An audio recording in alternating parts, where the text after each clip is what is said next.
Someone's waiting. What's up, everybody? We are back. We are back. We are back. You are correct, sir. You are correct, sir. Yes. Oh, look, we got a fan on with us. A collector's dream says he can't wait. Orlando. Orlando's. Yeah, he's a good dude. Oh, it's a dude. Orlando, yeah. Orlando? Yeah, I met him at the so he was one of a few channels that I kind of like shouted out a while ago.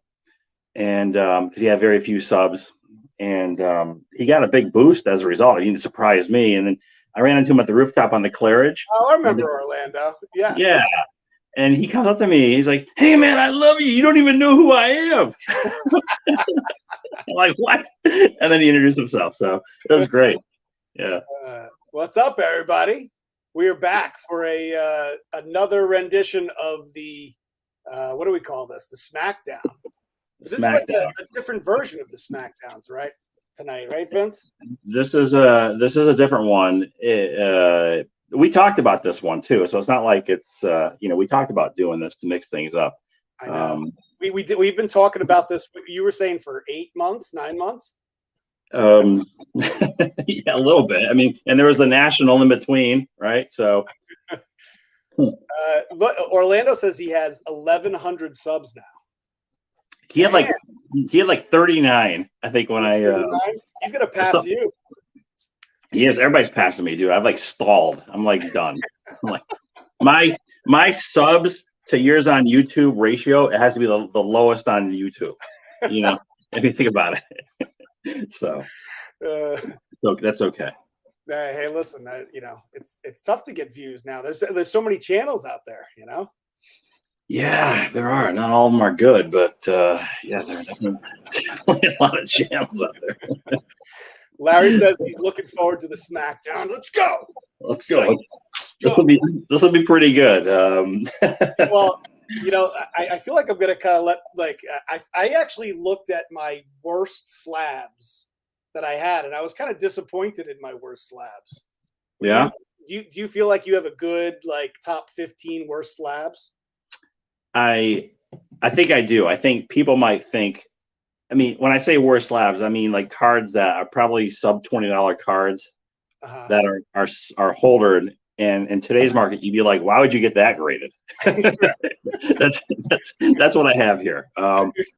And I would say Yankees centric, but there are some non-Yankees mixed in here. So, by the way, I just got in the RC Explosion box.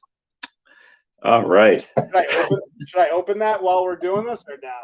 Does that one come with just a little bit of Vaseline, or do you go raw? That's a raw, bent over barrel. Yeah. The bent over.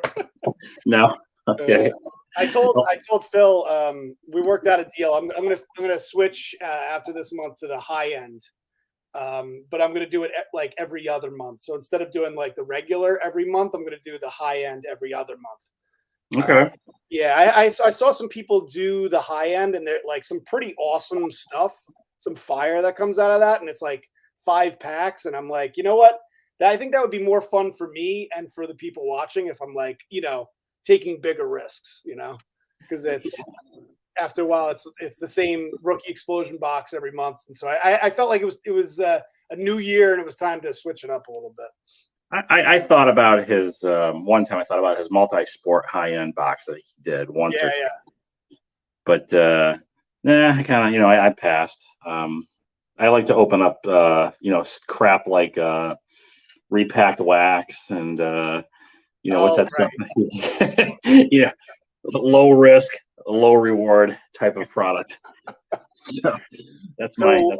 So Buzzy says that we work well together and we bring out the best. And that it's good content. So Buzzy, who is that? Is that an alt? Is that my wife? No. No. I don't know if you guys noticed, but we matched tonight.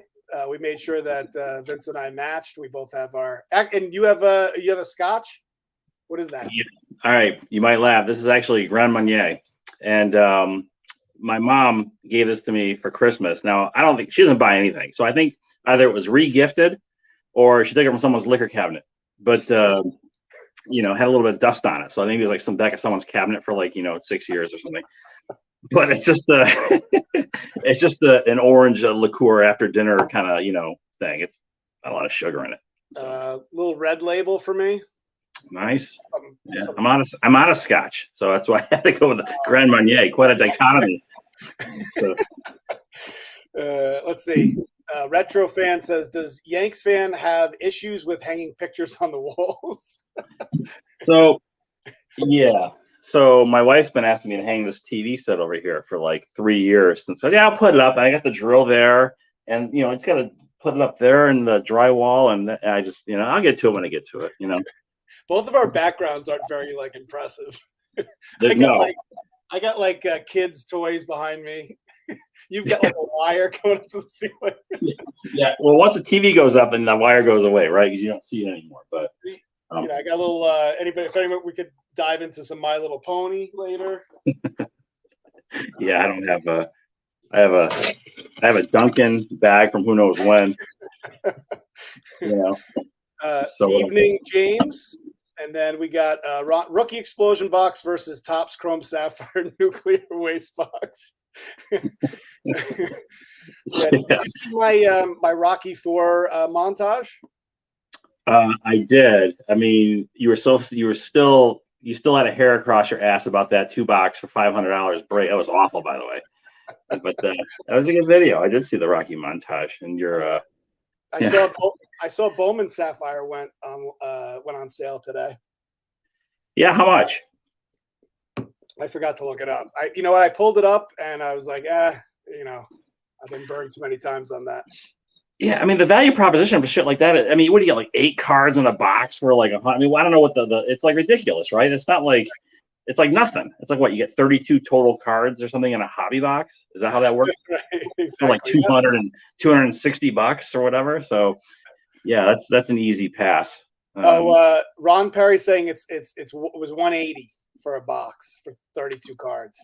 I like Ron in the chat because Ron, he's like the stat fact checker guy. Like he comes in, yeah, he's been historically he's brought that to the table. So I like that Ron's here. Like Jamie from you watch the Joe Rogan show.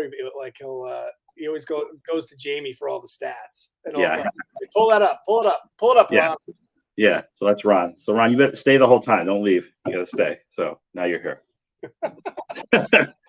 But yeah, this is good. You know, it's funny. I don't think I was thinking about like the countdown, the big countdown, like whatever numbers we're at, right? It's, you know, throughout the year, I feel like if we were to do like that range, a lot of cards we've already shown would be in that range again, right? Yeah. So absolutely, it would be kind of. So I've been like doing like in my spreadsheet, showed, just in case we ever do continue. I can say, okay, I could just skip over the ones that I showed and grab whatever 40 I haven't to try to, you know, because I don't want to be redundant. It'd be kind of boring, right? What are we at right now? Like, what would be the ranking? I think 280 to 241 or something. I can do it. I mean, I can keep going. It's up to you. If anyone's tuning in to see our 257th ranked card in our collection, that's dedication, and that's OCD, and that's organization, right? So 3 key components of a collector. So is James the one that told us to do the top 15 worst slabs? He did. He was the guy at the National we were talking to in the lobby, and then I ran into him at the show floor. But yeah, he actually, I think we kind of threw on the idea, and then he kind of said that's the one, and he kind of said we should do that one.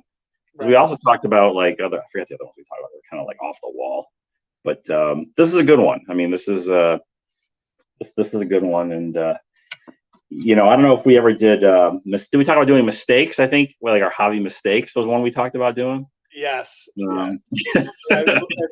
Like I feel like most of the slabs that I'm about to show off are basically mistakes that I made during the pandemic. Really? You know? Well, it's like grading cards that had no business getting graded. That's really what it came like. Almost all of, like, I'd say 75% of my slabs that of my worst slabs are just cards that I should have never shipped off to get graded. It's embarrassing that I have them in a slab, and so that's basically my list. I think I only have one pandemic era slab, and it's a card that I self-submitted. No, wait, I don't. Wait, when did I self-submit this one? When the hell did I? No, I'm sorry. No, I haven't submitted any. These are all pre-pandemic. These are all pre-pandemic. Oh, all pre. Wow. Yeah. Yeah. Well, I don't know. I was just like, I was just seeing people like, you see certain cards. I remember the Shane Bieber rookie, for example. There was a time when that card was going for like $100 or something like that in a PSA 10. And if you can get it graded for like $15, $20, why not? Because then get it graded for 15, sell it for 100. So cards like, that's like all of these cards are all like at one point it would have been worth getting graded, but now I would be lucky if I got like $2 for them. If I were the recycled plastic of the PSA slab has more value than the card that is in the slab. Yeah. So there you go. That's a lot of these here, I think, that I brought, like yourself. So yeah, I mean, so do you wanna get going here with it's only 15 cards, so this won't be like one of those crazy long streams that we do. This probably maybe an hour, so I wouldn't expect that we'll be able to get through this very fast because we tend to talk way too much. But yeah, that's true too. We do talk a lot. Couple of Stu Nods from Metro New York, So, neither of us live in New York, so it's whatever, Metro New York. We don't live in New York, so. Who wants to go first? Why don't you lead it off? Lead it off, Vince. Let's see what you got. Yeah. What you got. You probably got nothing. That's the whole point. All right. Let's see who's more pathetic tonight. Okay, exactly. Who's the worst investor? These cards at one time might have seemed like absolute fire, but not so much anymore. So we're going to start out. I pulled this one. This is a 2013 Bowman Chrome Miguel Sano. Nice. Gold refractor. I don't know if you can see that. Yep. PSA 10. And so I figured that is my number 15. You see that all right? How's that lighting? I feel like that's so Sano. What happened with Sano? Does he still play in the majors? Yeah, he's on the Twins. I think he just got hurt or something, or no. So Miguel Sano, I put it number 15, gold refractor. I think I'm into this for $60 or $70. Yeah, well, I think like that was not too. I mean, it's a 10, right? It's gold. Is it numbered? Gold refractors are numbered to 50. Right. So that definitely beats like. All right, for me, for number 15, I did the Mike Yastrzemski 2019 Topps. It's like a paper version and a PSA 9. I mean, this is what my list looks like, guys. I mean, this is it. Mike Yastrzemski paper. I wonder how much this I should look this up. Let's see. So let me see if I can share my screen. And let's go to eBay. Probably a lot of unsold 99-cent starting price auctions. Let's see, Miguel. Wait, no, Mike. Yes. Oh God. Of course, I had to look up ski. Are you able to see my screen? By the way, I can see it. Nice. PSA 9. Let's see. Are there any? Okay, so you can get one for $4. Oh wait, so there's one for $6. Let me see. Let me see if there's any sold listings here. Yeah, that's what you got to check out. See what people are paying for this stuff. Whoa, $1.51.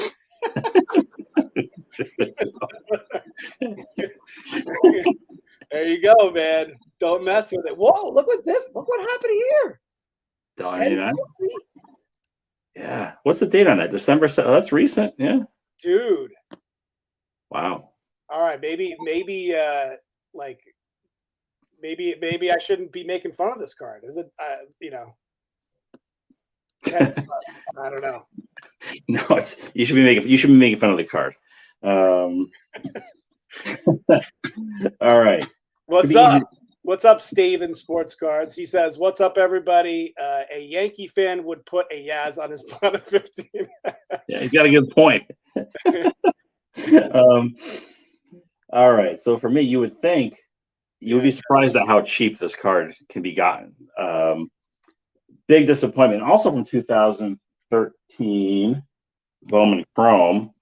It is the I think you have this Clint Frazier rookie auto, awesome. PSA 9. You know what? I thought about pulling out my Clint Frazier auto. Refractor too. So yeah. How much do you remember? How much you paid for that baby? Oh yeah, I paid about $150 or so for this card. Yeah, and yeah. So there's that. That's now it's like $10. It's interesting. Like the definition of worst slab, it seems to you was a little different than me.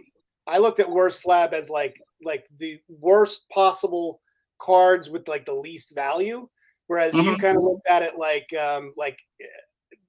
you paid too much for it, you got a slabbed card, and you took a bath basically. No, that's not. Don't worry, I got those too. I mean, yeah, don't worry, Joe. I got a few of those. Like I'm pretty sure I would rather have that Clint Frazier than the Yastrzemski, I think. Well, again, this is based on it really had nothing to do with how much I paid versus what it's worth. It had to do with what it's worth, and this card is worth under $20. So from a slab card standpoint. Oh my God, that's like only $20 now. I think one's over $14 on eBay. I looked, it was like nothing. Oh my God. Yeah. I was a huge supporter of Clint Frazier. Me too. I was on this channel many times talking about like I think Frazier looks, like he's going to be the starting left fielder for the Yankees and might be a great investment. Oh my goodness. Yeah, and then he bumped his head on the outfield wall, and that was that, right? Yeah. I liked, he had this like kind of fiery personality that I think fans would have like really gotten into if he was, but things didn't work out. So my bad, guys, if you invested based on. All right, so I guess for me, I did the.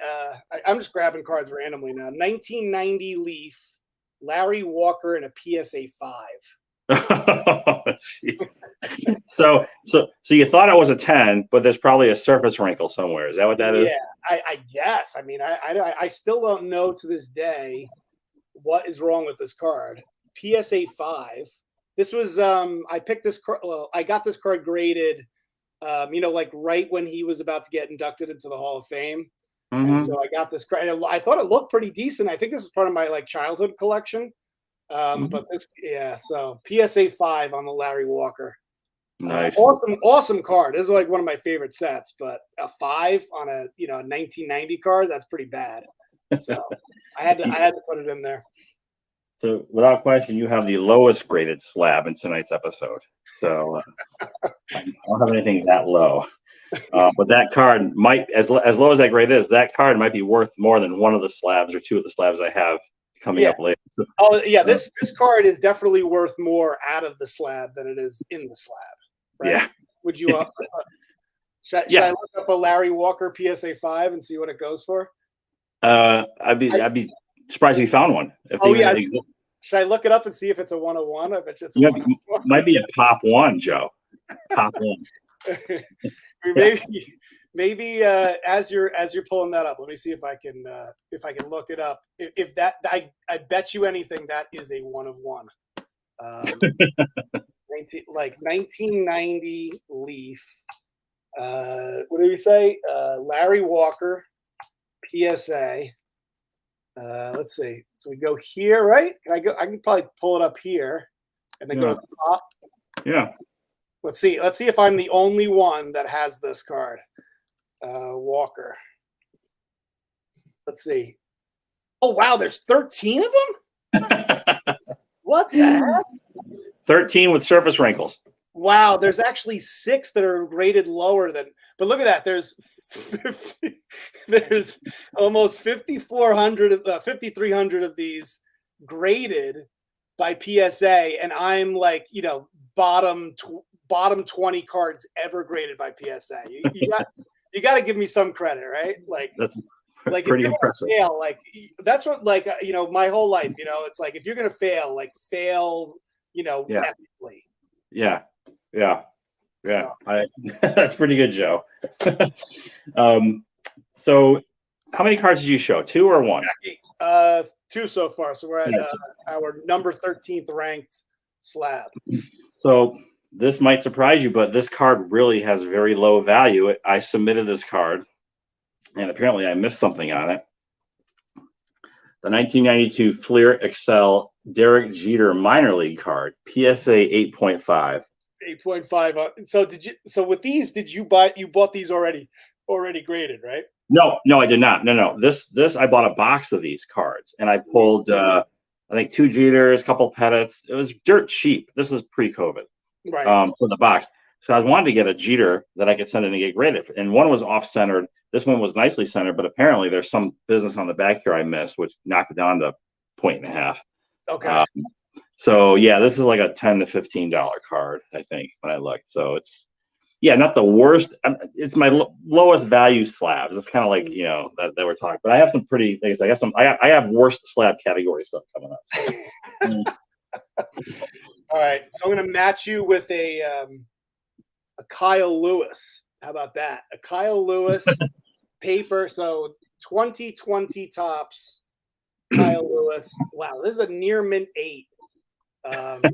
So, what do you think I can get for a Kyle Lewis paper PSA 8? You think I'd have to pay somebody to take on the card? Yeah. Maybe, I don't know. Maybe a Chobani yogurt. I don't know. I don't know. I mean, that's the thumbnail card from our last video. That's great. I love that. By the way, every time I look at that thumbnail, I mean, I know it looks so freaking ridiculous. It just makes me laugh every time, Yeah, no, Kyle Lewis. I remember when is that the auto or no? No, this is the base. The base paper, no refractor, just Kyle Lewis. You pulled the auto, right? Didn't you pull an auto at Kyle Lewis? Yeah, I did pull the auto. No, this isn't the auto. No. The auto's in top 20 cards in my collection. Okay, yeah. The top 20, somewhere in the top 20 of your top 20s, that card falls, right? Okay. James Gillam's wondering what the pop is on. Let's see what the pop is on 2020. Let's see, 20. I bet it's pretty high. The card tops Kyle Lewis PSA. Let's see. PSA. I should have just stayed on the PSA website, right? Yeah, I think a lot of those cards were probably sent in. Probably a lot. Doesn't Kyle Lewis rookie maybe? No, that's not it. That's totally different site. PSA cert. I'll do population report. Let's see. Come on. 2020. Oh, here we go. 2020 tops. This is ridiculous. What were we all thinking? I wasn't the only one that did this. This card got graded 20,000 times. Yeah. Yep, that sounds about right. During the pandemic. 20,000 times. I'm not the only one that got this card graded. And there's me, the 520. Oh my goodness. 20,000 times. Kyle Lewis. 20,000 times, yeah. Okay, so again, you'll probably think this is a cool card, but it's a cheap card. And so it's Darryl Strawberry 84 tops glossy send away. So technically a rookie card. Mm-hmm. PSA 9. Dude, your cards are I don't think you understand the definition of worst slab cards. No, I do. Don't worry, I do. But you're like that guy that you're like, what's a guilty pleasure? And they're like, I don't know, Desperado.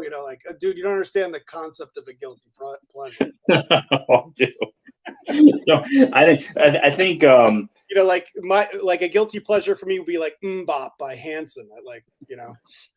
yeah, no, I think basically sending in like a gratitude gorilla to be graded by PSA. That would be a worse slabbed card candidate, right? If I did that. If that's even Well, sadly, I have gratitude gorilla. yeah, right, I know you do. Autographed by Gary V. Wow. Oh, that adds a little gravitas to the Oh yeah, I don't the mess around. You know, if I'm gonna get a gratitude gorilla, I'm gonna get it autographed. great. Great. All right, so what are we at? We're at number 12, 11, Um, 12. Well, I'm at 12. yeah, you're at 12. Yeah. All right, so I have, check this out, a Carter Key Boom. An 8.5. Nice. Is he playing baseball anymore? The Carter Key Boom? Yeah, I think so. Is he? I think so. Where's he? Was he? What's the team? I can't see that. Is that Yeah, he's not. He's Washington, right? So he was on Washington. So Ron says I'm winning the SmackDown. well, you ain't seen nothing yet. So. You think you could beat a Carter Key Boom in an 8.5? I'm pretty sure I have a couple cards that can beat all 15-year cards that come up later here. Is Carter Key Boom still like you know, like, is he done? Is he still like, is he playing in Japan? Like, what is he doing? I don't know. I mean, I don't follow the Nats or whatever. I mean, I'm not following his career path. So look it up, Ron Perry. Yeah, where's Ron? Get Ron on the case. We don't know where Carter's at these days. And what his war is. All right. So again, I do understand the nature of the countdown, but you know, you pull out like a Sandy Koufax or something. No. Close. I got an 87. A 4. Topps traded Tiffany David Cohn rookie. All right. 9. I think I get that. Oh, it's in a 9. That's kind of a high grade for the SmackDown, though. Yeah, but it's a low price, right? I mean, yeah, no. David Cohn, yeah, he's like, I don't know. That makes sense. That makes sense. David Cohn. I basically had to go, the spreadsheet where all my slabs are, I just went to the bottom and just picked out, so. What was the last sale of the David Cohn in a PSA 9? It was like, again, I think around $15. Okay. Yeah, it's like nothing. Crazy Kev says he's playing in the minors. Key Boom. Okay. This could be one of those videos though that I regret many years down the road, and I'll because Key Boom will be like in the Hall of Fame, and I'll be like, yeah. Well, just don't sell his card just in case. Right. I'll hold on to it. All right. This one I don't know. This may not be in the perfect order, but I got a Austin Meadows and a PSA 8. What year is this one? It's 2018. A 2018 Topps update. Austin Meadows. It's just like the base. It's with him with the Rays. Yeah. And it's in a PSA 8 in gray jersey. What do you think about that? The gray jersey variation. Are you kind of like no? This is not a variation. No. This is the base card. Well, all right then. So you thought it was a 10, and right, and it wasn't. What do you think? I think give it to your son when he's old enough to start getting interested in baseball cards. You never know. It's funny. I actually have a Hall of. I had more than Adidas in the Hall of Fame, so I have another Hall of Famer here. Okay. 88 score traded. Roberto Alomar PSA 9. Oh, see, I don't think there's anything wrong with that card at all. Well, again, it's based on value. It's like a $10 card. Yeah. That's actually a card I kind of want. I've never owned that card. because it's part of the traded set, right? Yeah. So what you want is you want to get the glossy. That's the one you want to want. Okay. There's like, a glossy version of the traded? Yeah, it's like a Tiffany version of the score set. Yeah, Okay. it's called Score Glossy. I think there's only like 5,000, but it's lower, and that's the one you want. So, right. And I bet you even that's not that expensive. it was. But it's not. Yeah, I think it's. I haven't checked. It's a couple $100 maybe or more. Let's get Ron to look into that for us. By the way, so you saw that I bought the juice, right? The O.J. Simpson card. Yeah, I know. I commented on that video. I told you what I paid for mine a year ago. Yeah. I like the card. Hey, and listen, I noticed in the comments that some people were not happy with me for buying. Get over it. They'll be fine. I actually, never mind the fact he killed 2 people. He was one of the greatest running backs in the history of the NFL. Yeah, it's a minor detail. Yeah, it's a Miami. Everybody makes mistakes. Yeah. I think somebody wrote in the comments, "You're better than that." And I go, "Yeah, but I got it for $195." Yeah, yeah, that's not bad. And it looks good in the SGC holder. Mine's SGC also. It looks good in that, Yeah, that was my point. I was like, yeah, but it's the juice. Yeah. Look, right? That's a card for collecting purposes only. You're collecting that card. You're not looking to.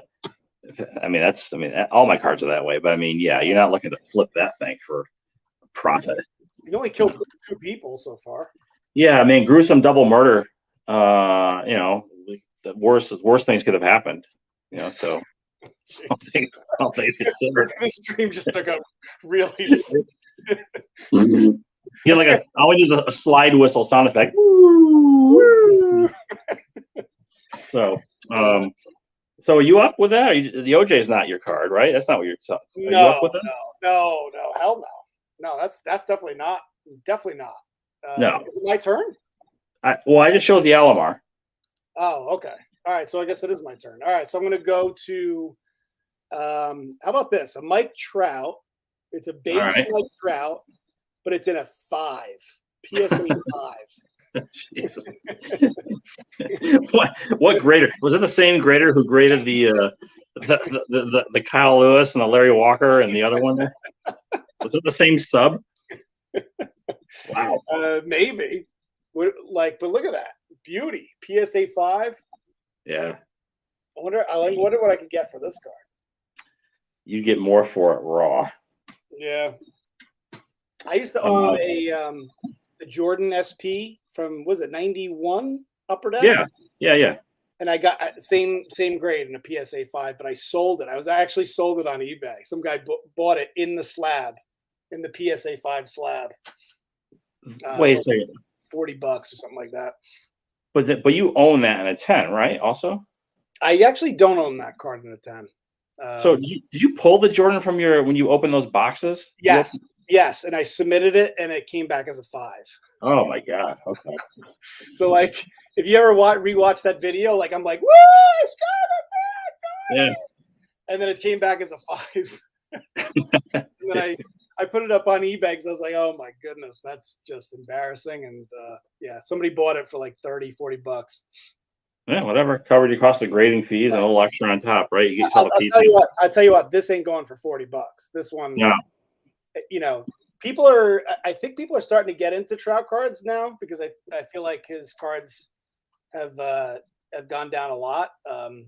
But the base card in a 5, I don't know about that. That's the card you give to some kid, just that probably get a lot more enjoyment out of that than say some grown ass man who's bitter about his PSA grade.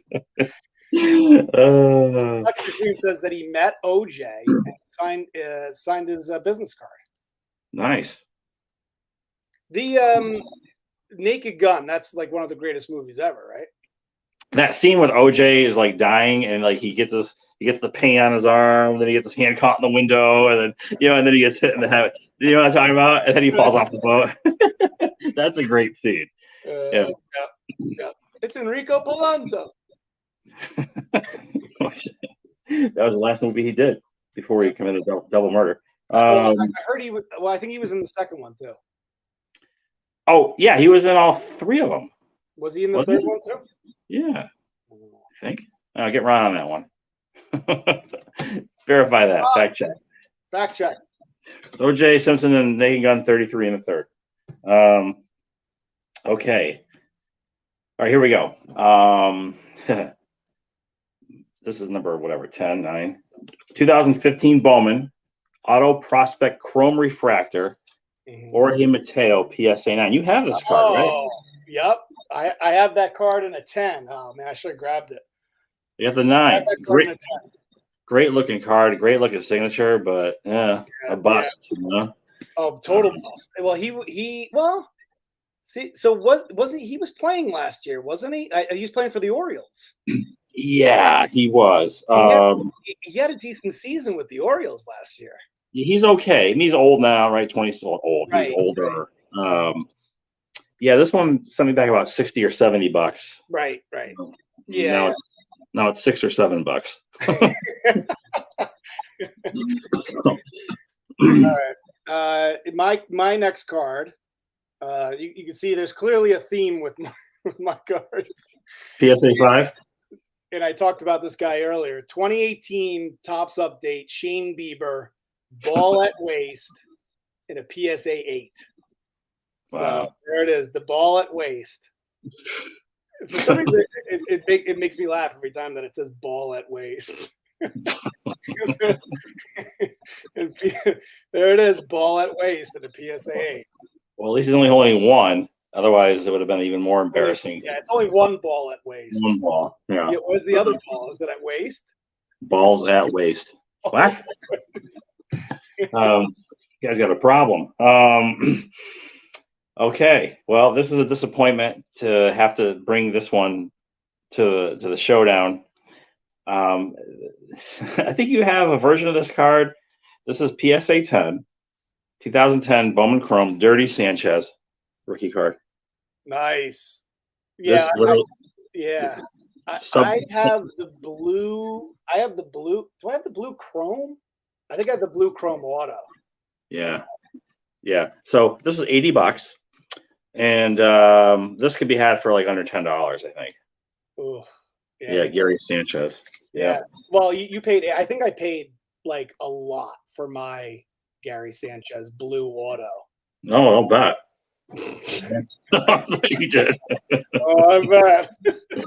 You damn right you did. Man, I should not be ever be giving any advice, ever. I don't. Yeah. You know, I think I stopped giving I stopped giving advice on my channel a long time ago because I realized I don't know what I'm talking about. Yeah, most people that basically their channels are centered around giving advice don't know what they're talking about either. Right. So True. Yeah. So. They haven't all been bad though. I've had some good buys. Yeah. What's the ratio? What's the hit rate on good versus bad buys? Speaking of good buys, Keston Hira in a PSA 8 batting. Is this all like rookie explosion box, like shrapnel? Yeah, you know what this is? Yeah, that's right. There it is. Maybe I can open it and get some more cards graded. Yeah, right. I mean, what is PSA getting for cards? Is it $25, $30 a card? What are they getting? I don't know what they're at now, but it's around $19-20 a card, I think. Yeah, and I'm sure I paid 15, but then there's shipping and handling and all that stuff. Yeah. But yeah, look at that beauty, Keston Hira. And here's the back of the here's the Keston Hira back. Nice. Yeah, PSA. I have cards I'm holding to eventually send them, but I think right now they're kind of a dumpster fire. I just don't think. I think the quality control, the grading is not up to par, and I'm hesitant to send in anything to have them grade. I have some wax packs I want to send in for pack grading. I have some card. Yeah, so but I'm waiting. I'm just waiting for all of what's been going on to get behind us and maybe settle back into sort of a normal 2018 sort of routine that where you could send cards out reasonably priced, get them back in a reasonable amount of time, and it's accurate grading. I think they hired a lot of graders, and how good they can be if they hired them quick to get through the backlog, right? Yeah. So, but yeah, they're still number one by a fair amount. I'm just kind of waiting before I jump back in with them. So. You didn't skip a beat. I was like doing this with the customer. You weren't creeped out with what I was just doing. It takes a lot more than that. That was testing her. So it's my turn. Okay. Another Yankee, 1999, Topps Chrome traded, Alfonso Soriano PSA 9. Nice. Soriano. I love Soriano. Yeah, I did too. Back when I was buying slabs, and my mentality was, why would I buy a 10 when the 9 in the Beckett was, that was what it was worth, right? I mean, the 10s were, and that's how I thought about stuff, right or wrong. But yeah, this is again a sub $15 card. So that's Soriano.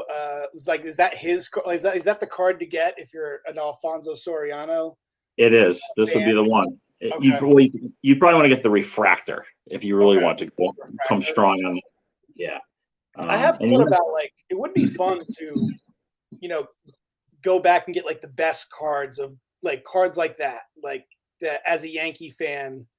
You could probably get Alfonso Soriano and Andy Pettit and Bernie Williams.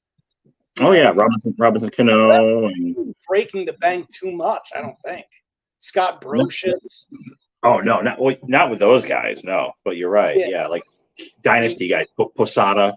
You get an Andy Stankiewicz. Stankiewicz. God. Yeah, Paul Zuvella. Yeah, Alvaro Espinoza. Those guys. Oh, Tim Tuffle action. Tim Tuffle. He was only on. He didn't play for Yankee. He played for Mets. Just the Mets, right? He didn't play for the Yankees. Tim Tuffle. Maybe I'm. Yeah, crosstown. He played in Queens. But anyway, yeah. So Alfonso Soriano. That's actually a nice card. But I don't know, Hall of Famer. I don't know. I don't think so. Alfonso Soriano. Yeah, I don't know. No, he's not Hall of Famer. No, I mean not like a potential Hall of Famer someday. I don't know. Mattingly's a Hall of Famer. Yeah, that's a debate, right? I mean, he'll get in. Yeah, he probably will.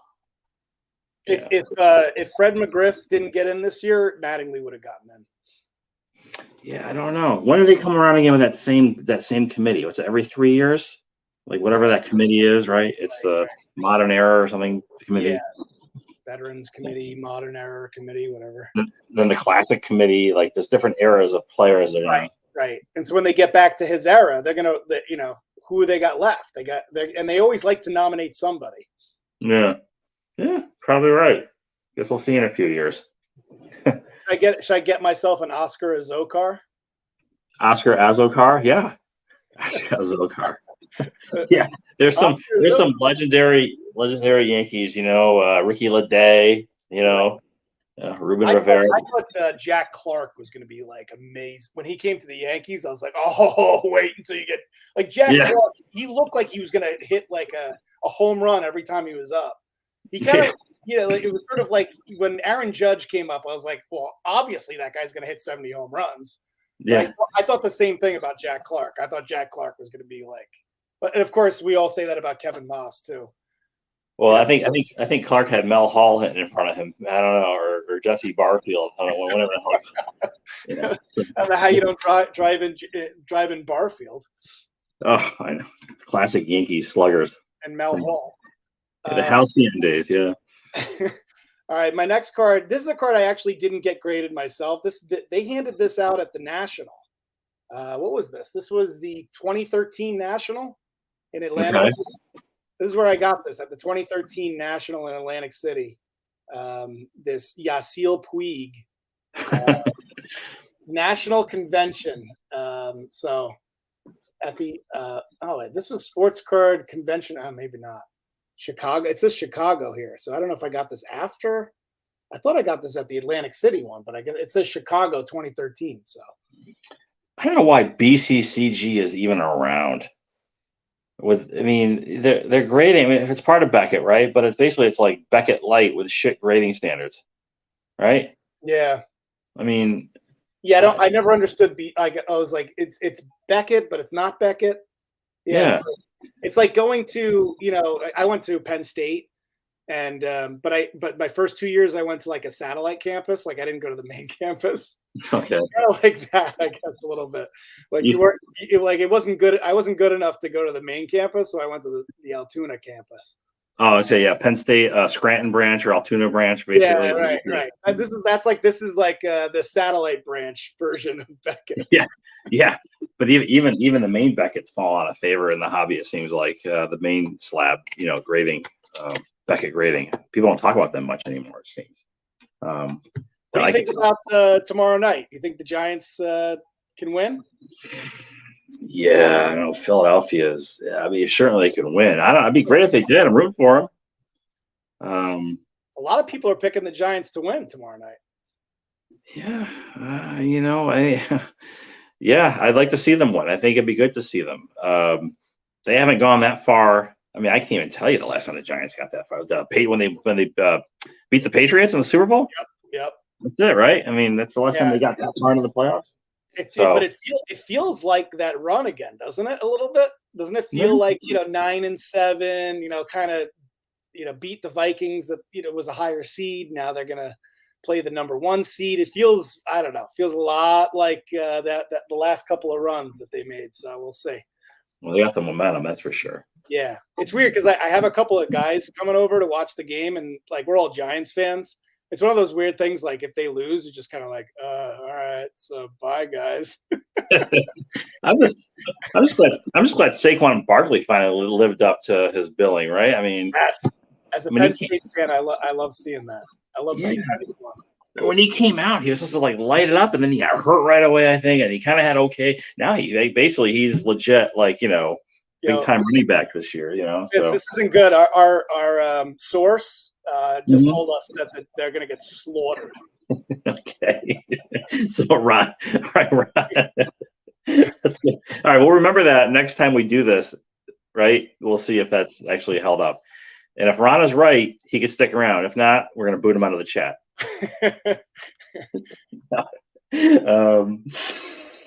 All right, so again, another Soriano dude. This time it's the Bowman Chrome and the PSA 9. I was like all in on Soriano at one point in PSA 9. Nice. So that was my investment. Again, like a $10 card. Right. I'd rather have that than the Yasiel Puig, though. I think. I'd rather have it. I'd also rather have it than having the Butt Puig. Soriano is. I mean, he definitely had great. I don't know what his WAR is, but he had some solid years with the Yankees and the Cubs, for that matter. Is Puig like still like a free citizen? Like, is he in jail or not in jail? I don't know. I don't know what's up with him. Is he playing in like the KBO or something? I don't know. I'm waiting for someone to be like, "Come on, Joe, you're better than that." Yeah, who was that guy? Did he just like stumble in, like cross over, and like was he a long time? It wasn't like someone you've known for years saying that. It wasn't like. He reminded me of like you ever see that South Park episode where they fart and they smell their own farts? No, I haven't seen that. I missed that one. Baseball Brownie says, "Hello guys, my Eagles have something to prove by beating your Giants for the third time." Oh, well, even more motivation for New York to stomp all over them, right? Yeah, you don't want to upset Joe Silver Jackify, because my connection to the Giants is absolutely zero. Well, when I played Pop Warner football and whatever the hell was when I'm 10, 12 years old, Jim Burt used to come up for our dinner and he'd sit there, he'd sign autographs. And I remember one time he couldn't make it. So Zeke Mowat showed up. Remember Zeke Mowat? Receiver for the, okay. So I'm a little older than you. I'm going to be 50 in a couple of months, if you could believe it. The thing is, like, when I was younger, I didn't really watch football that much, so it's possible that could be part of it too. Yeah. We're talking like the '80s, like the mid '80s Giants. You know, Phil Simms, Lawrence Taylor. I remember Mark Bavaro was my guy. But Bavaro came in the late '80s. They had Joe Morris as the running back, Rob Carpenter. Anyway, yeah. So we used to have, and I brought Jim Bird's card.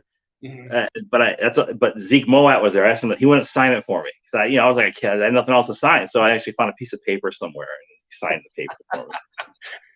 You should have had that in your top slabs. That would have been a PSA authentic Zeke Moat auto on a Jim Bird '86 top football card. So no, didn't happen. Is it my turn or your turn? I think it's my turn, right? How many slabs do you have left? Because I have 5 left.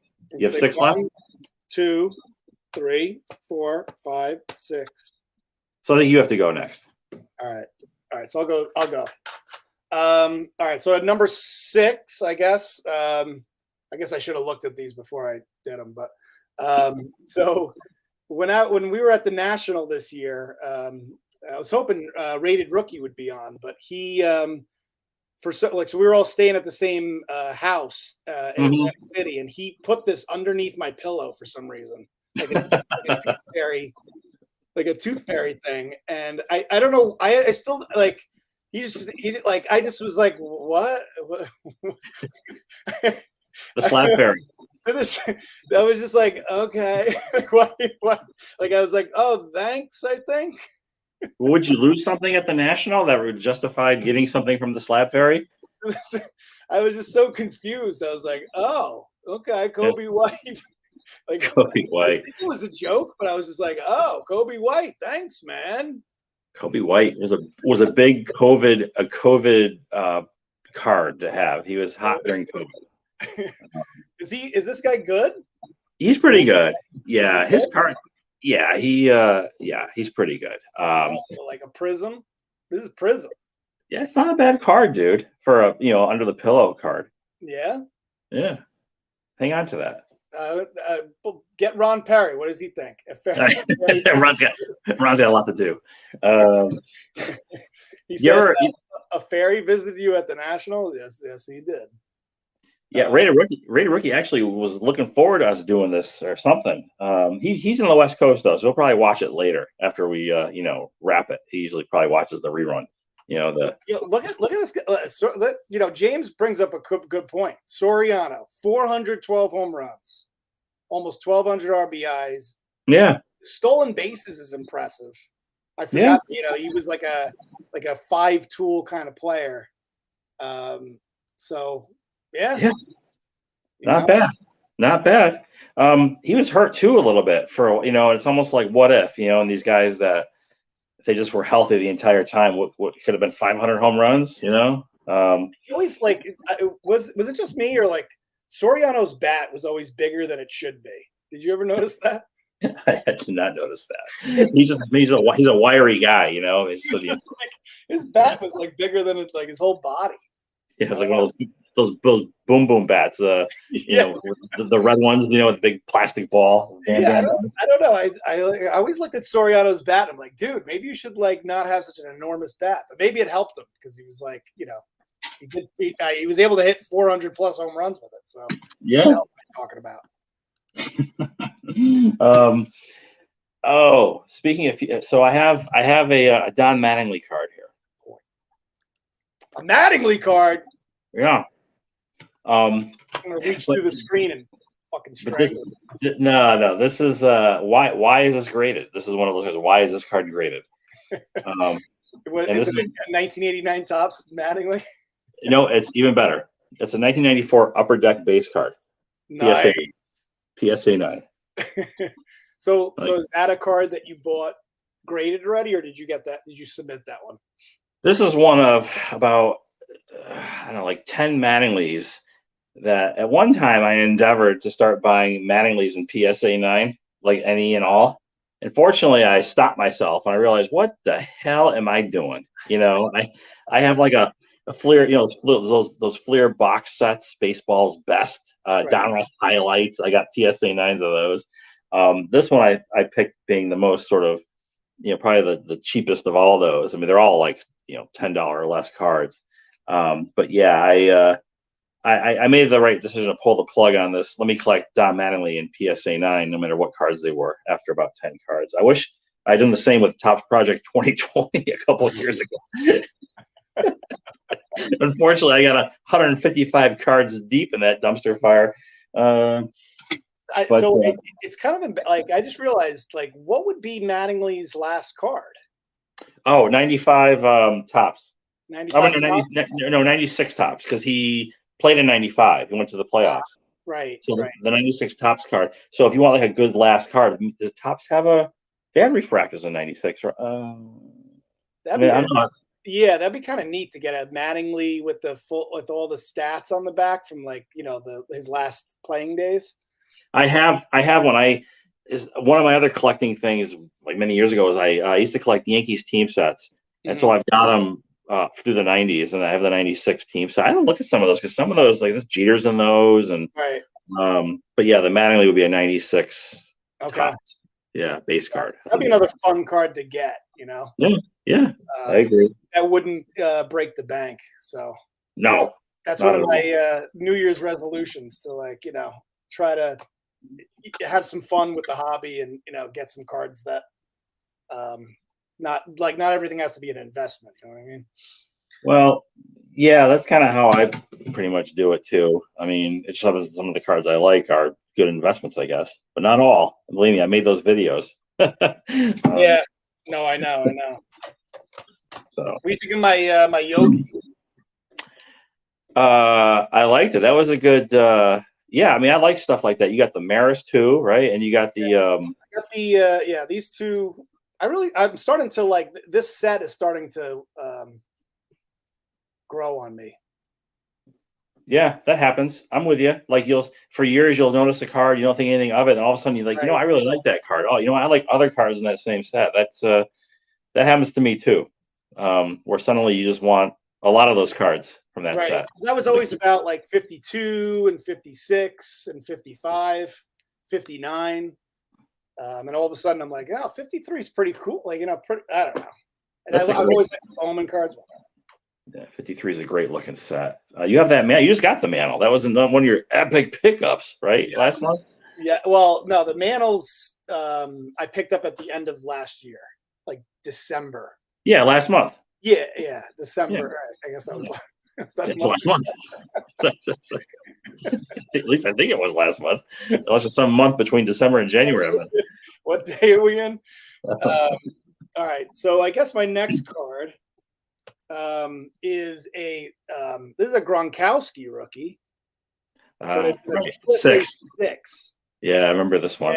Yeah, 6. I mean, I was so excited when he won another championship. I had bought this raw. Mm-hmm. I was like, oh, look who made another good decision. And then I got it, came back as a 6. So. Yeah, do you ever think about selling any cards? I do sell some cards. I actually just sold a Trout's, like all the stuff I sell. It's like like $40 cards, $50 cards. Like so there's like a range. Like, I don't like to sell like high end stuff, but I also don't. It's also not worth my time to sell a Keston Hira for $2. So it's got to be like worth the time of going to the post office. Yeah. So like all the cards I sell are all like in that $40 to like $80, like modern cards like type of range. And so today, literally last night I sold some Mike Trout insert card for like $50. That was nice. a PSA 10. So I sell like little things, like little cards like that, a lot actually. Yeah, I was thinking, I was toying with the idea that someday I may want to, like, I have so many of these slabs that I want to consolidate maybe some of my collection. And I thought, well, how can I do that? And I thought maybe get like a table at a local show, right? Mm-hmm. Cash only, but just give everybody like 10 to 15% off eBay comps. to move. You know what I mean? Just to, that way, everybody comes out ahead, right? You're not having to worry about do W-2s and 1099s or 1099s. I mean, collecting tax on eBay, that kind of. You're doing cash transactions, and you give the buyer I'll give you 15% off whatever the comps are. That's a pretty good. I don't know. I've never done it before. I'm just saying, hypothetically, does that sound like a reasonable thing to do? I don't know. Yeah, I would think so. To move some cards. I think that the only problem is I don't like dealing with people. So yeah, I hate people too. I can't stand them. and I'm in sales, so I talk to a lot of people, and that's why I hate them now. You got to deal with the people that come up to your table with the Pelican briefcases, and they're like, "You have any interest in anything in here?" And you're like, and you have to pretend like you're interested. Not buying, not trading, just selling, cash only. Pick a direction. Right. So for me, I'm like, I don't even want to deal with that. Yeah, I don't know. I think it'd be a good way to move some cars while having to deal with all the eBay now with the $600 sucks. $600 threshold. I mean, Jesus. Yep. I mean, but anyway, I digress. That's just something that crossed my mind. Like, get a table, put some stuff out I don't care about, and all right, so here we go. We're gonna start getting to some. This is what you're waiting for, Joe. These last 4 cards. Yeah, what are we? We're in top 4. Yeah, I'm my number 4 right now. Okay. All right. And it is, I don't know why I got this card. I bought it graded. 1992, Topps traded Sammy Sosa, but the gold card, PSA 9. Nice. This is just, what the hell am I doing with this? I mean, it's a 9. Is 92, I know there were certain years where it was tougher to hit gold cards. Was 92 a year where it was in every fucking pack, or was it? So the opposite. So I think what happened was if you're going for gold cards, you want to get the cards that don't say winner, because I think there was a way to scam the system on how to always win the game to get gold cards. Mm-hmm. And so when Topps, I guess, caught wind of that, they started stamping the golds winner. So if they don't say winner, they're more desirable than the ones that do say winner, right? Okay. So when I targeted gold cards for Henderson, Michael Jordan, I don't think Michael Jordan had a winner, but the baseball ones in particular, Nolan Ryan, I made sure I got the non-winner variety. Those are harder to come by. But yeah, I think you would get 5 gold cards in every jumbo pack and 1 in every wax pack. And then I think one of the years was there's some game to win some, and that's what I'm talking about. There's some game also included where you can win more of them. Well, so they were in every pack. So I think there was 1 per pack in a wax pack. I didn't buy packs back then. That was when I was kind of out of the hobby. But I think Where's Ron? Ron can probably answer that question. Topps insertion for gold cards in 1992. 1 per pack or what? So anyway, that's number 4. So I guess I don't know. I guess I didn't do a very good job of ordering my cards. We'll go with this one, I guess. No. Yeah, we'll go. I got two of the same player in a row. Gleyber Torres. So Gleyber Torres and number 4 and number 3. But this nice. Actually, I really like this card. Do you like this card? I think it's really cool. It's a rookie. I mean, it's worthless. It's a rookie debut. I mean, it's absolutely worthless. But and it's in a PSA 8. Man, you've cornered the market on PSA 8 2018 Topps cards. So if these cards are if there's ever a huge demand for cards that are in a PSA 8 for that have a population over 20,000, I've cornered the market. So I got one of the things I think about sometimes is I don't know if my son ever wants to get into this shit, but if he does, I have some cards I could just throw his way to say, hey, here's some graded cards, and I don't think they're going to care if it's 8, 9, or 10. I think it would be cool to have graded cards, 5, 6, 7-year-old kid, I mean, when I was that age, I was we didn't have graded cards. We had raw cards. We didn't care if they were bent or creased. Just having the card was a big deal. Right. Obviously it's way different now. So, James says that it was 1 gold in every pack. So there you go. Yeah, okay. That's not very cool that you have. Yeah, but then there was a game where you could play a scratch off, and you could see through the scratch off, and then like win every time. And so they started stamping them winner, I think. So you see a lot of gold winner. So if you ever want to look into a 92 Topps gold, you Mattingly, for example, you want the regular gold. You don't want the winner to add a little more. Right. Plus, But if you get a gold card in every pack, like who cares about your Sammy Sosa? Yeah, right. I mean, I don't know why I bought that. I think it was his first. Oh, because it was his first Cubs card. It was a Topps traded. So his first. Oh, gotcha. Okay. Maybe I thought it was kind of cool, and it looked cool. It's it's a nice looking card. It's just Sammy Sosa and then a 9. I mean, he's not even this color anymore, right? Yeah, he looked very strange in that interview that I saw. Yeah. Very I was like, what is that? Is that the same guy? I couldn't tell. I don't know. I don't know what's going on there. 93 Jeter gold. That's a good card. Yeah. Yeah. It was only 92 they had the winners. And 93, I think they stopped that game, and it was just a gold card. I don't know if it was every pack though in 93. I have the 93 Jeter. I know B Roth reached out to me when you wanted to sell it, and I said, "No, I wasn't interested." But you could talk to Silver Jackify, and you jumped all over that thing, right? So I just wasn't in the market for that. I think I had I had it in a regular one in a 10. I didn't need the gold in a 10. And he got that from an explosion box too, I think. Yes, he did. Yeah. Which I have right here. Okay, well, we'll watch that tomorrow, right? As we're watching this tomorrow, this box. I've got a box break coming up next week that I won't spoil it, but it's right up my alley, my kind of box break. I think you'll enjoy it. It'll be a fun break. Yeah. All right. Are you not going to tell us what it is? No. What are you opening? I don't know yet. Actually, it's a bunch of. It's just you'll have to wait and see. It's one of those repack boxes. Oh, jeez. But it's not. It's exactly. See. Oh, jeez. I always feel bad for the suckers that go to like Target and Walmart and get those repack. Is that what you're talking about? I'm talking about the kind of repack where there's a person actually he's putting the cards of the packs himself. Oh, right. Gotcha. Yeah. Okay. I know what you're talking about. So we'll see.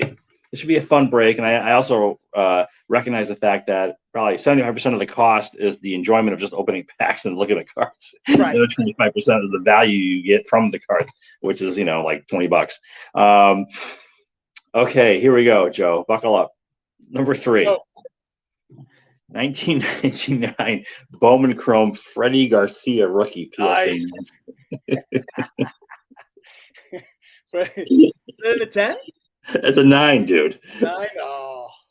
I was jumping on the Freddie Garcia bandwagon when he joined the Yankees. Jumped on that rookie card. It was going to blow up. Let's look at Freddie Garcia. He was a decent. He was. He was a decent picture. He was crafty. Let's see. 156 and 108, 4.15 ERA, 2-time All-Star. Yeah. World Series champion in 2000, AL ERA leader in 2001. Yeah. So not bad. Don't be talking smack about Freddie Garcia, James Gillum. Freddie Garcia was the man. All right, what you got at number 3? All right, so at number 3, I got like I said, another. So this is a 2018 Topps Holiday Gleyber Torres in a PSA 5. It's either 5 or 8 with you. There's a 5. There it is in 5. If you guys were looking for the 5, it's here. So let's see. Should I try to look this one up? This has got to be a 1 of 1, right? PSA 5 Holiday, maybe not. So you sent that in from you bought a hobby box or an explosion box, or no? There was a point where I thought Gleyber Torres was going to be the next big thing for the Yankees, and I bought a bunch of his cards raw off of eBay. Okay. And this one was real cheap because it's the holiday version. There's nothing like this isn't a short print because it's just. I think this was the card that you got out of the holiday. Mm-hmm. So there's nothing that's why it's number 3 because it's not a short print. It's it's a card that's virtually worthless, even if it was like a 10, and it's a 5.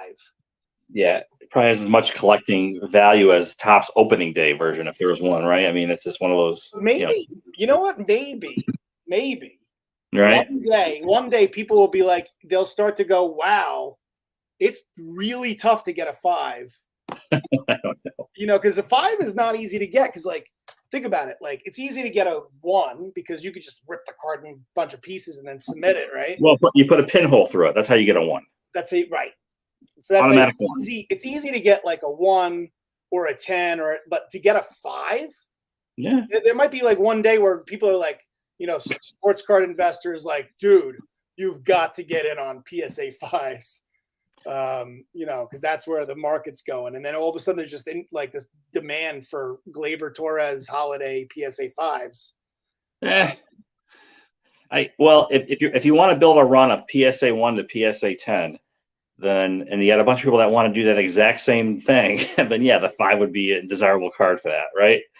I've seen people do that with the Upper Deck Griffey rookie, PSA 1 through 10.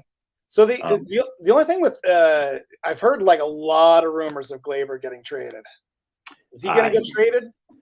I don't think so at this point. Right.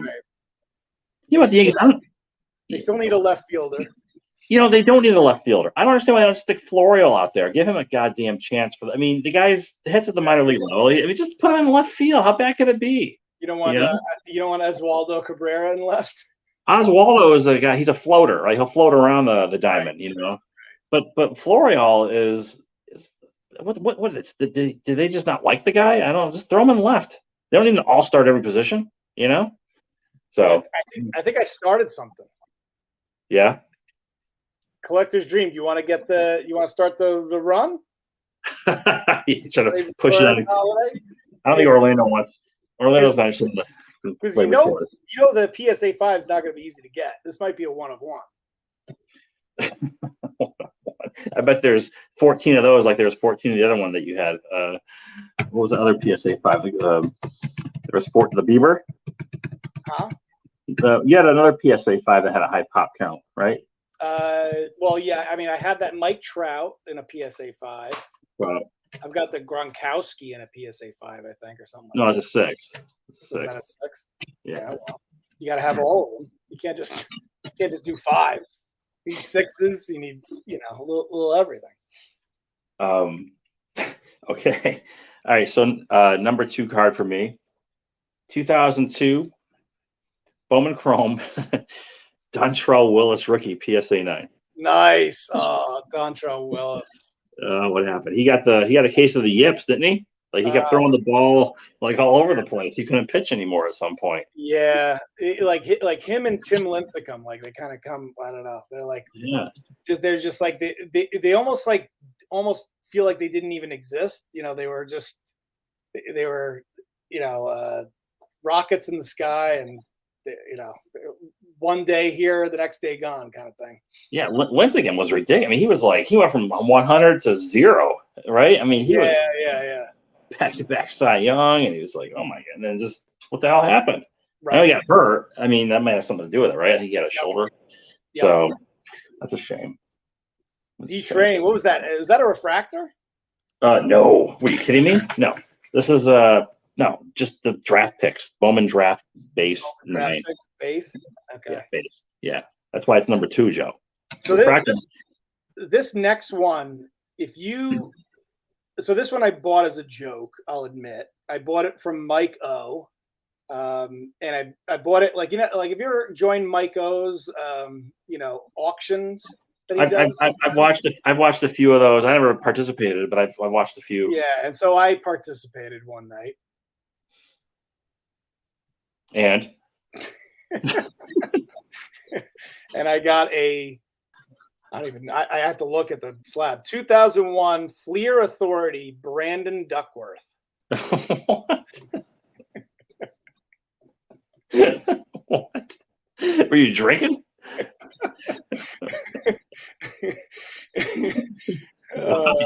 What was the impetus for the Brandon Duckworth?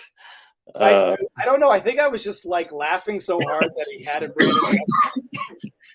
Brandon Duckworth graded. You know, like I was like, wow. I was like, I have to have that card because he was just like, all right, next up we got a Brandon Duckworth, BGS 9. Nice. Yeah, like just like very serious. Like, all right, we're gonna do the Brandon Duckworth now. That might have won the night here. Yeah, I know I have one left, but I love this. Like, what? I would what, love to know what was he thinking. I'm assuming there's something about like like he must have done something, but I think it looked like he pitched in Japan for a while. But he even got the subgrades too. Look at this, he got the subgrades. It's important. Because Makes now, a like, difference. I don't know if you've gotten cards graded by Beckett recently, but like, and I don't know, maybe it's not the case back then, but now you pay extra to get the subgrades. Yeah. So he got the Brandon Duckworth, and he's like, "Yo, I got to get this Brandon Duckworth graded," is what he was thinking. And he's like, and they're like, "You want the subgrades?" He's like, "You damn right, I want the subgrades." That's going to enhance that value. I want to know if there's something wrong with it. What is it? I want to know exactly what's going on with Brandon Duckworth. So that's yeah. This is definitely, this should be number one, and then number one is a card that I'm sure won't surprise anybody. But this is actually number one. The number one is going to be the real number one is going to be something else, but we'll see. Well, anticlimactic number one. Yeah, no, this wins the night. I think. Even my last card here it's not Brandon Duckworth. My last card, my top worst slab. Again, 1997. Bowman Chrome Javier Vasquez PSA 9 rookie. Nice.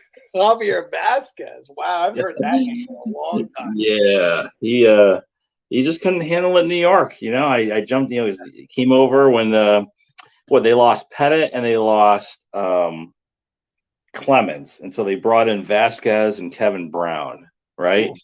And then of course that was in 03. And for 04 they brought him in, and then we know what happened in the playoffs with Kevin Brown. Right.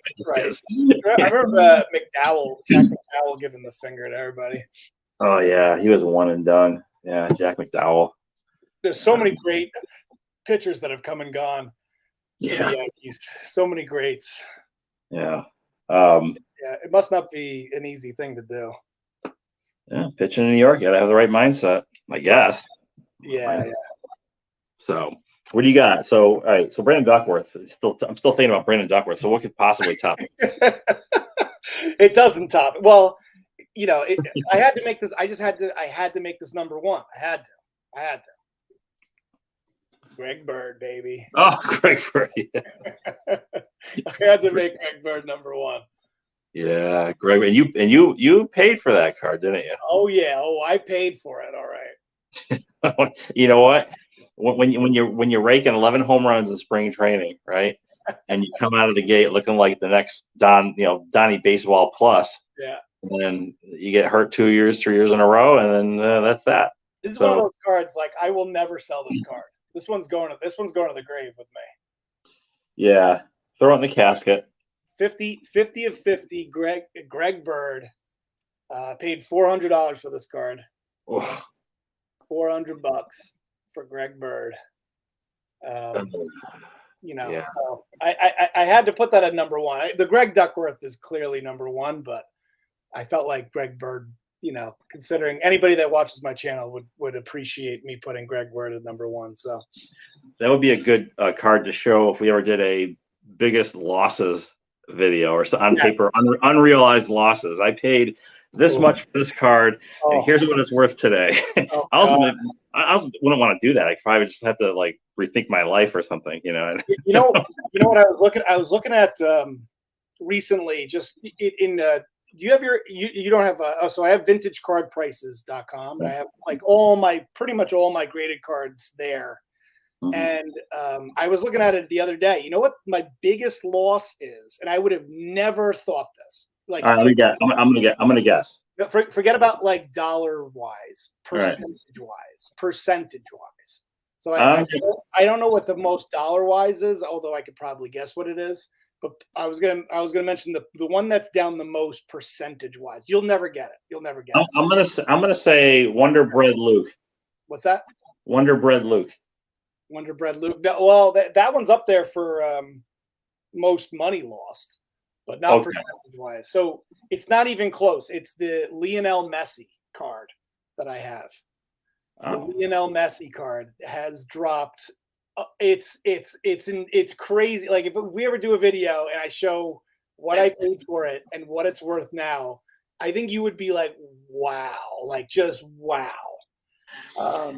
That'd be a heartbreaking video to watch. Oh, so in a weird way, it like kind of makes me feel good because I'm like, because I didn't get into soccer cards and basketball when it got really hot. So in some ways, I feel like I dodged a bullet, but I did buy that Lionel Messi card, and I was like, that's why I looked it up because I was like, I wonder if it went up a little bit because he won the World Cup.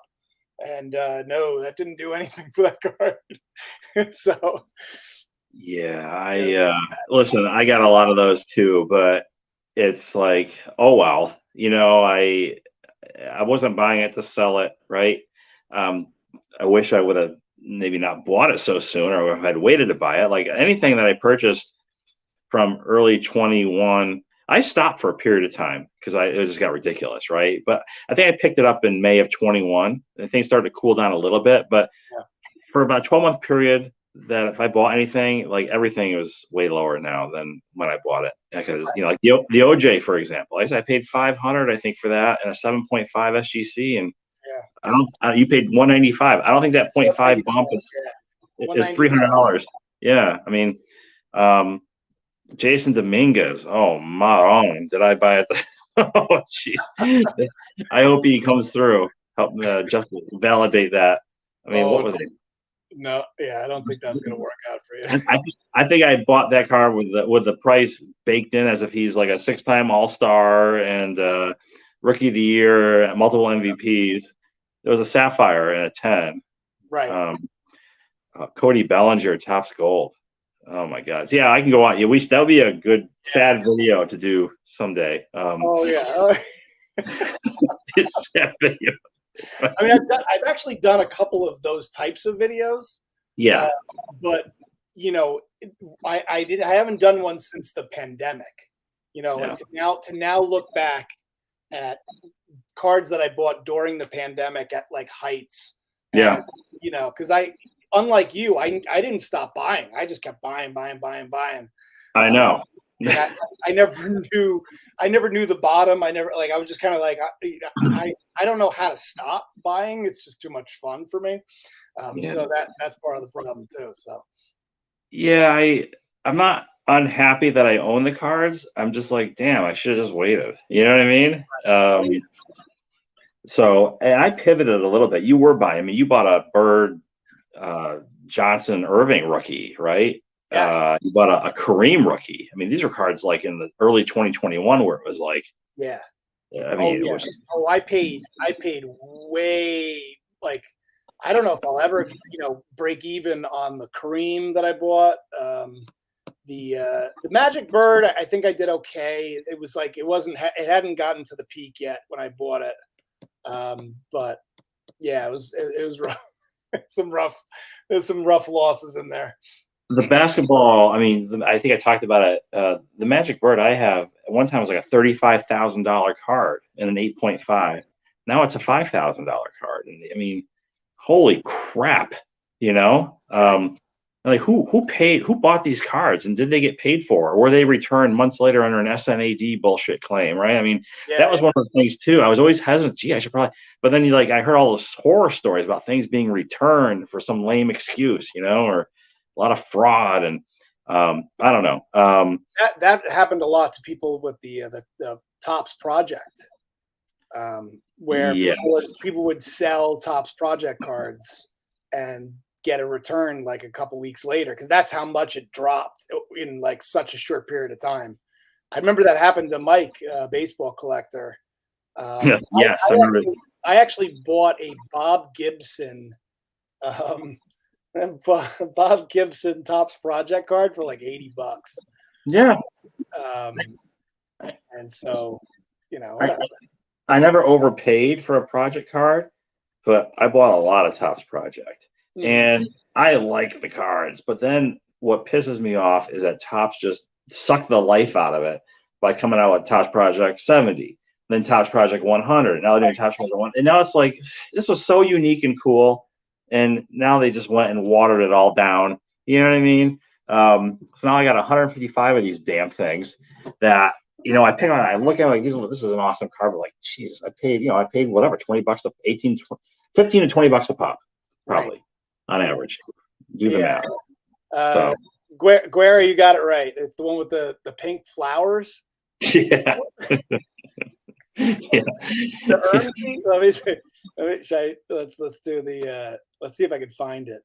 The most ridiculous Gibson was that Keith Shore with it looks like it's a Mr. Potato Head or something. Kind of looks like a black, like darkened pepper with eyes and ears, and it was Topps Project. This is what I bought for $80. Gibson, was it Ermsey? I think. Yeah, this one. I bought this for $80. Okay, let's take it. It's probably like $3.99. Do you remember? Do you remember when Topps Project got so big that they would be like, "Oh, it's the Bob Gibson Ermsey with box." Yeah, right. With and bubble wrap. Oh my God, with box? It's like, who gives a crap? I remember Topps Project got so big. Steel City was offering to buy like Ichiros for $2,000 a pop, and try. It's like, holy crap! This is in like April, May of 2020, 3 years ago almost. It's crazy to think it's been that long. You know what? This might be worse. I bought it for $80. It's worth $250. Yeah. That's a pretty good loss. Like I don't know if anyone could do the math on that, but that's a pretty nice percentage loss. Well, oh no, $1.99. It gets worse. But this isn't this isn't they're all they're all over the place. Some people had them graded. I know you can find PSA graded ones. Yeah, I would say that I mean, some of the ones that I have that actually do still sell for like $30, $40. There's some good ones in there still, obscure ones, but most of what I own are like the $5 variety. And now it's like, what I still kind of want is the there was like one with Ronald Acuna where his like face was getting eaten. You know what I'm talking about? Oh yeah, the guy, all his cards were monsters. Yeah, Acuna monster card. I always thought that card was cool. Yeah, there's one artist. I forget that artist's name, but every card he did was like that. Of all the players. Yeah. How do I find that? Topps Project Acuna? That's Topps Project 70, I think. It's like it still costs a lot. $32. Where is it? Is that it right there, right? Yeah. This one with the monster. I always thought this was cool.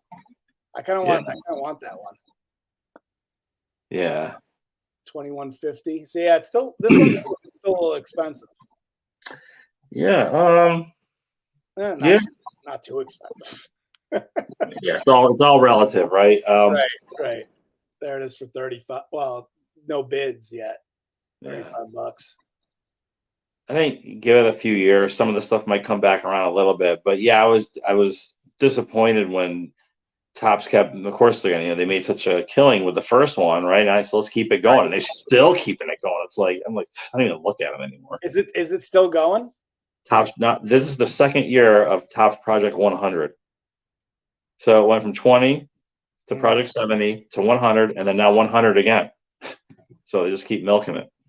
So they said it sucked the life out of the whole concept, and I don't know, kind of diminish the original Topps Project 2020. I think.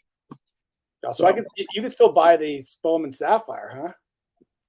It's not like it was. You could find stuff in stores now, right? I mean, stuff's not flying off the shelf. Different economy, different environment, and people are hopefully learn their lessons and got a little smarter. I definitely haven't learned my lesson. That's $500 for 2 boxes. That's You know what sucks is they don't have like no autos, like nothing. They just have 2 parallels. Yeah, the value, Like, is it's not not there. even an auto. You were better off just finding guys you might have liked and just pluck them off eBay in a 10 or something. You know what I mean? Mm-hmm. PSA 10 of like one or two, like Julio Rodriguez, I guess. I don't know. Right. I'm kind of out of the modern space. I say that I was looking at Julio Urias cards from Topps Chrome, thinking, think about like pitching. Like I think I talked about like, there was that group of pitchers from the late 2000s, like it was Kershaw and Scherzer and Verlander, right? Those are three great pitchers still going strong, and they're near the end of their careers. And who's the next group? There was like Garrett Cole and Jacob deGrom. But who's the next like awesome pitcher that's going to have longevity and success in the league, right? And I looked at him. Is it Julio Urias? And he's had good numbers. They opened up his eye a little bit. He could see, maybe he could see a little better. I don't know, but I thought maybe Walker Buehler, but no, he's hurt. Flaherty's hurt, I think. But like to be a good pitcher for a long time, you just don't see it. It's just you don't see it anymore. It seems like there's not, it's not there. I mean, I think back in the '80s, you had guys like Morris, and you had Dwight Gooden and Roger Clemens, and you had, I don't know, who else is the? I mean, I want to say Joaquin Andujar. I don't know if it's a good example. I'm thinking like good '80s pitchers, or Hershiser, guys that played a while. Joaquin Andujar didn't play that very long, but yeah, you just don't see pitchers pitch for 15, 20 years effectively at a high level. Like I said, right now we're seeing Cole and deGrom, right? And after those two, who are the more recent examples of guys who are, putting up some good counting numbers, but also look like legit, they'll keep doing it and at a high level. So, yeah, it's hard. So pitching is a risky play, So you're upset about the Freddie Garcia situation? Yeah, I'm upset about the Adam Warren, the who was that guy that like Greg Bird? Shoot, I did some prospecting raw cards. Who's that pitcher that was supposed to be like the second coming of? Oh, he was like 13-2 in the minors for the Yankees, and he came up and he never did anything. It's Of like course, you're not talking about Brian Taylor. No, I'm talking about like just like Phil Hughes, are you? My boy Phil Hughes. No, not Phil Hughes. This guy like 5-6 years ago. Anyway, yeah, I mean, you just don't see. We were just talking about the video you did earlier today about Saberhagen. Yeah. Like, do you have that book on you?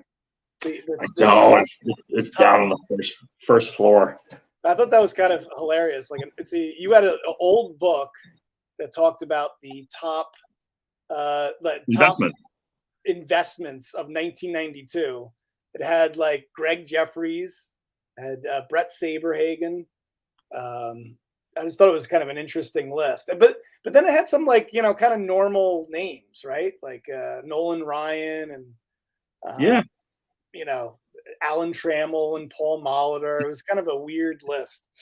And they were cards that I guess the author, again, the book was published in '92, I think, was that these were cards that if you bought, then you would see a sooner, I guess, than later, typically flip opportunity to make money on it, right? That's kind of like what they were saying. So if you bought this card now, you'll probably get like he's like, oh, this card's $40. You probably sell it for $50 and soon or whatever. It's like $50, it's $10. Who gives? I mean, you know what I mean? It's like there's like nickel and dime stuff, but it was a cards that were $500, and that I guess the author thought those were good investment plays for the primarily short-term flipper.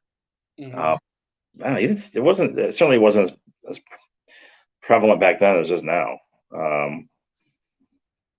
The buying to the intent to sell, and there weren't even graded cards then in the early 90s. I mean, PSA, when they come around, 89, 90 or something like that, and then 91 they graded that Honus Wagner card. But PSA didn't really start gaining traction until I think the late 90s. I think maybe during the home run chase with Sosa McGuire. And then we're looking in Sports Collectors Digest for the first time in a long time as I got back into collecting after like maybe a 7, 8, 9 year hiatus. And I was saying, what the hell is this PSA 7, PSA? What is all that? I mean, what the hell am I looking at here? And like, why are these cards different prices? PSA graded cards were actually more money back then at one point than they were today. Like I paid $72 for a PSA 9, 86 Fleer bonds, 86 Fleer traded bonds. PSA 9.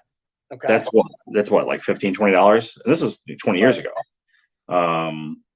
Stuff like that. I think a Ken Griffey Jr. 10 went for like $5,000, in the 90s. Because there weren't as many of them, right? And then I came back to earth, and then of course I went back up to $5,000, I think a couple of years ago, and now it's come back down again. But yeah, people, if you've been around long enough, there was a time when PSA graded cards were outrageously priced. 7s, 8s, and 9s. I bought a Nomar Garcia Parra, 92 tops traded, PSA 9. It was $75. That almost made my list. Yeah, I was gonna say, where's your Nomar? Nomar. He actually, I think he sells for over $20 in a PSA 9. I think I was looking it up, so I had to leave him out. But yeah, stuff like that. So it was a whole different world back then. The PSA cards were expensive. I think I paid $40-something for a PSA 8 Tony Gwynn rookie. PSA 8, I think I paid $75 for a PSA 9. Maybe it's $75 now. I don't know. But yeah, it was a lot of uncharted territory back then. So this book I pulled it out. I was like, what the hell? And yeah, there were some good recommendations in there. Most of it was just, these guys just, it could be anybody, writing this down, right? Anybody on YouTube. I thought it was interesting that Michael Jordan wasn't in that list. Well, yeah, because there was right. So from an investment standpoint, I guess from $5 to $500, what card would he have had in '92? Maybe like a second-year Fleer. Yeah, why not? Yeah, second year could have been the sticker card. I guarantee you that. Yeah, some of those basketball players, I'm like, who's this? Like, what? Who? And I do follow basketball a little bit, but a lot of those '70s guys, I'm like, who's this guy? I didn't recognize him. Hockey, I really know nothing about. So, but yeah, I thought it was a fun book. I thought might, be some good fodder for the channel. So, yeah, I got more of that coming. All right. So, anything else today, Vince? Are we wrapping up? Yeah, I think we're good. I guess let the people decide what they want. Do they want to see something from us again? Do they want to see the crazy countdown? If we could somehow piece that together, do they want to see biggest on paper unrealized losses from purchase to current value, right? Or we could just keep going with our list, because we're at 241 to 280. Well, that's what I was saying. That one, right? That crazy countdown. So we can. I have noted in the spreadsheet to avoid redundancy to just peel off another 40. So we surely could do that if you could do it. I know it's a lot harder work for you than it is for me, I think. Everyone's trying to guess the pitcher you were thinking of earlier. Chance Adams. It was Chance Adams? Chance Adams. Yeah. That's exactly who it was. Ron Perry. Yeah, he got it. He got it. That's the guy. That is who you were thinking of? The guy who was like, oh, this is the second coming of, whoever. I was not thinking of Chance Adams at all. Yeah, I have the card. It's raw, so he didn't qualify. It's not slabbed. If I got it slabbed, then I could have brought it to the table tonight. But yeah, Chance Adams. I do like this. Something simple, like what favorite card in your collection. Mine is actually, that's easy. I think it's the triple auto from Fan Favorites with Wade Boggs, Don Mattingly, and Dwight Gooden that I have CSG graded. I think 8.5. You're not like that. That's a preview to the video. Yeah. Maybe suggesting that for our next top 10, whatever countdown. Well, that's a short video. If it's just our favorite card in our collection, we show up, we show the card, and that's it, right? I mean, well, you do like a top 20 favorite, not just one. I did that with somebody. Somebody wanted to. Oh, did I do that with somebody? I think I did it with the Elite Hunters. I don't remember. Do you want to do a top 20 like Mike Soroka edition? Mike Soroka. No. Dude, I will destroy you in Mike Soroka. Yeah, you got me. I have 0 Mike Soroka in my the hell's the word I'm looking for? portfolio. So whoa, you're getting crushed. I think you got crushed tonight, by the way. I think I crushed you. You did. Like I had like Greg Duckworth and I don't know. PSA Yeah. I mean, I don't think anyone's sending in 94 Upper Deck Mattingly base cards to get graded anymore. Yeah, I mean, or Freddie Garcia or Vasquez. But yeah, no, it was good. It was fun. I don't know what the next thing would be. I guess let the people decide what they want to see. Let the people pick what they want to see out of us, if anything at all, and we'll see if we can accommodate them at some point. We'll try to not wait 9 months because that'll put us into the holidays or Halloween. We'll try to do something. Let's try to do this again sooner than later.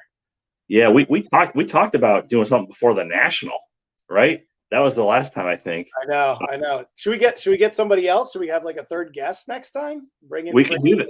We could do that. Bring in like a Alico 3 in. Nolan. Like yeah, he always goofs on me about my CSG slabs, and I get it. And listen, if you're gonna buy and you want to sell your stuff, you don't want to go to CSG. But if you don't give it, he goofs on you. Yeah, he gives me grief. He gives me grief over the CSG cards. Yeah, so that might be fun. Like, you guys let us know who you think. Like, if we do another video, like, if we bring in another person, who should we bring in? Like, who should be our special guest, our guest of honor? Should I bring on the LA Beast again? Should I grab him? LA Beast, that guy is fucking hilarious. I'm telling you, like, hanging out with the LA Beast is like, it's like hanging out with like a WWE character. Like he is.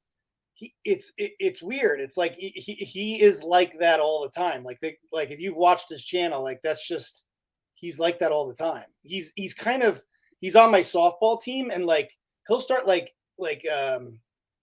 he'll want to like fight the other team. Like he almost got me into like he almost got our softball team into like a fight with some other softball team. Like over, so like, the guys weren't throwing strikes or something like that. Like he was just, and there was like one time where he went into second base, like really hard, like took the guy out at second base. And I'm like, dude, we're playing softball. Calm down. He's hard. Playing like beer league softball. Like, calm down. He had me laughing so hard. I watched one of those videos where he was eating all this candy, the candy tower or something, and he got to this gummy bear that was the size of like huge, like the size of my laptop, and so he just eat all this crap. He's like, I'm gonna eat this gummy. He microwaved the gummy bear because he wanted to eat it quicker, so he just drink it. So he drinks the gummy bear from the microwave juice, whatever, and he just starts fucking puking all over the place. It's like, yeah, and the funny thing is, like, what you're seeing on YouTube, he'll I'll see him and it'd be like, he did that last night. He's like, I'm like, what'd you do last night? And he's like, oh, I ate a gummy bear. I threw up, what were you doing last night? Like, what were you?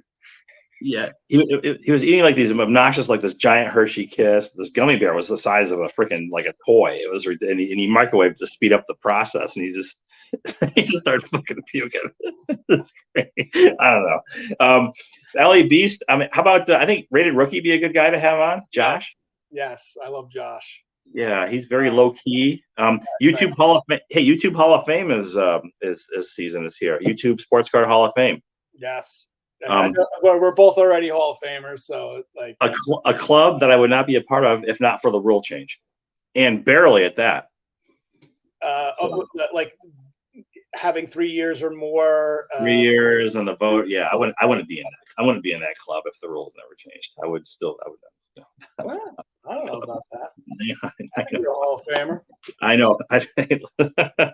I know. But that's the season. I gotta make a video because I feel like it's my now that I've been brought into the, I need to return. So some people they just stop. They got in. They don't make videos anymore. It's like, all right, dude, come on. Yeah. Every time I do a YouTube Hall of Fame video, like people that don't know what that's all about, they're like, "What are you doing? Like, what is?" Yeah. It's just a fun little thing to bring attention to channels. I try to give it context, but people are still like, "What like YouTube Hall of Fame? Like, what is he like? What is the point of this? I don't know. It gets kind of well, it just brings attention to channels that maybe you otherwise would have missed out on or weren't aware of. Because there's a lot out there, right? I mean, look at Orlando's channel, right? He had like 19 or 20 subs and 4 months into his channel, and now, I mean, I'm glad he's done great stuff. He does a great job with what he shows and talks about, and I think it's good that more people are seeing him. There's a lot of channels out there that are like that. Yeah, John, I like this. We should, if Alico 3 is if he wants to be on our show, he has to wear a white T-shirt and Yankees cap. Yeah, wait. John Mangini, we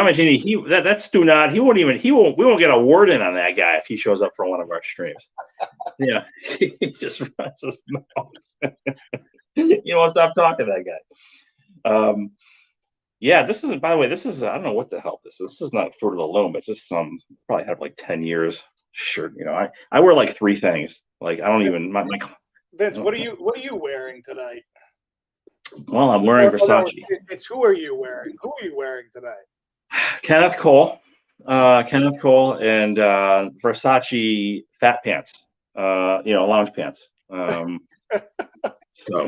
that's what I'm wearing tonight. And Bombas socks. So we got to vote for those back pages. He'd be an interesting third person in this chat. He's been around a long time. I've known of. I don't really interact with him very much, but I've known of him a lot since I started going online for comedy. I've seen him since forever ago. Right. Yeah, he started on the PSA boards. I used to remember him going there and posting a lot. So I can see that third person there. Hello, friends. Those back pages here. Hope you're well. Yeah, I don't know who the third person. Who? First of all, you assume they didn't want to come on with us. Why do they want to sell their soul and be humiliated with us? We're like, we'll probably they'll lose some subs if they come on. Right. People come on. But yeah, I don't know who would. I don't think Nolan. I don't know if Nolan want to come on. He's kind of serious. He's a serious dude. Maybe. That'd be cool. I think Josh. I'll let you handle that. I'll let you. If you're the agent, I'll let you handle the marketing and the talent acquisition. Yeah. Everyone will tune in just to see who the special guest is. I think somebody said Pete Rose. Maybe I can get Pete Rose. Oh, anybody can get Pete Rose. Pete Rose will do anything for $1. Yeah. You get Pete Rose to come in. You can get Pete Rose. Jose Canseco. Another one.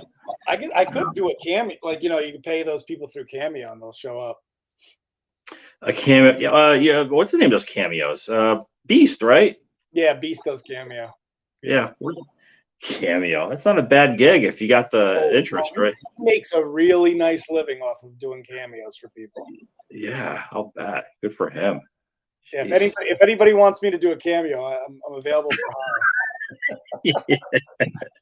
I got nothing better to do. I'll do PSA 8s, Kyle Lewis PSA 8s. Could you get Pete Rose in a white T-shirt and a Yankees cap? Maybe. Do you think Pete Rose bet on the Yankees? Absolutely. Yeah. He's a degenerate. We know. Yeah. All right, man. I'm gonna wrap it up. Wrap it up. This is already past my bedtime with the 4-year-old. So. Dude, I have a 4-year-old and a 2-year-old. Okay, so I know. Goodness. Yeah, I got my hands full over here. How are you still awake? I'm not. I'm fighting it. But no, that was good. I'm glad we did this, and I guess we'll figure out whatever next time we want to do. We'll talk about it. And sounds good. Yeah, we'll figure. We'll not wait 9 months for the next one. Won't be 9 months. So anyway, thanks everybody for joining in. And what's your sign off, Joe?